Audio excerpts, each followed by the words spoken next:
it's really hard to arouse the enthusiasm of a whole city consistently. When you're a community activist on the south side of Chicago, you gotta block out negativity and you gotta stand guard at the door of your thoughts. So I try to feed myself with practical lessons from leaders, whether in business, politics, or activism. You're listening to The Law of Success by Napoleon Hill. Lesson 2. Observe the marked difference between knowledge gathered by direct experience and that which is gathered Imagination is the workshop of the human mind, wherein old ideas. In the preceding lesson, you learned of the value of enthusiasm. You also learned how to... I listen to ebooks when I run because it's like a double whammy. I get to exercise and I get to train the muscle inside my head. I just try to equip myself with the tools that are necessary to fight back the demons of hopelessness that plague our city. Every day of my life before I went to school, my father used to say, Jamal, read a book, do something with your life. We're at a place called City Lit Books. We're here to meet up with a great Chicagoan, a great person named Heather.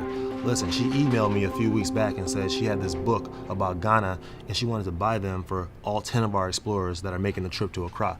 How awesome. I mean, I believe in Chicago so much.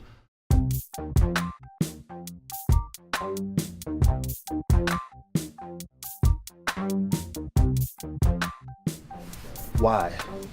Why are you such a good human being? Like, how did you hear about us, and what made you want to come give us 10 books for our students going to Ghana? So I think I heard about you guys from Chicago Ideas, and I just really like what you're doing. I think it's a really cool program. And when I saw you were going to Ghana, I thought this would be the perfect book to give to your explorers so that they understand the culture over there and everything. Well, normally people give somebody like change for the red line. Normally somebody might say, hey, here's an extra piece of gum. You reached out and was like, hey, here's 10 books about Ghana that your explorers can benefit from. I just think that's awesome. Like, this stuff happens from my block, my hood, my city. People we don't even know reach out and want to help out. So thank you.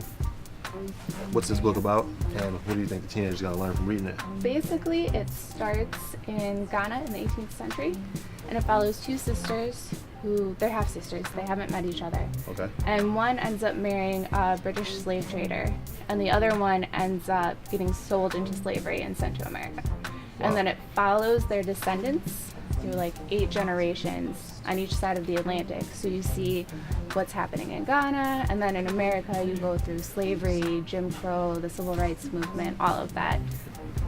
Definitely gotta make our teenagers read the book.